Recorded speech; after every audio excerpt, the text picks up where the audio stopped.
Sa mundo ng showbiz, bago matapos ang buwan ng Abril, tila binasag na ni Kailin Alcantara ang kanyang pananahimik tungkol sa kanilang hiwalayan ni Kobe Paras. Sa inilabas na pahayag ng kanyang management, nakasaad ditong nais lang daw ng aktres na mag-move on na sa issue. Mga detalye tutukan sa showbiz report na ito. Kasunod ng inilabas na sa loobin ng ina ni Kobe Paras na si Jackie Forster, naglabas na rin ng pahayag ang talent management ng aktres na si Kailin Alcantara tungkol sa kanilang break-up ni Kobe. Nakasaad sa statement ng Sparkle GMA Artist Center na nais na raw ni Kailin na mag-move on sa issue. Pinilian niya ng aktres na panatilihin ang kanyang peace at respeto sa mga taong naging bahagi ng kanyang buhay. Sa huli, umaasa raw si Kailin na tapusin na ang issue.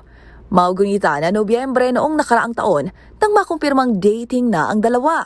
Hanggang sa nitong Abril, di nakaligtas sa matatalas na mata ng netizens na hindi na fina-follow ni Kailin at Kobe ang isa't isa sa Instagram at wala na rin ang ilang pictures nila together.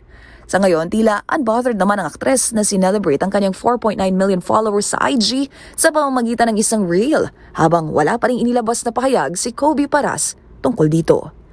Para sa MBC TV Network News, ito po yung Showbiz Angel ng DZRH TV. Una sa Pilipinas, una sa Pilipino.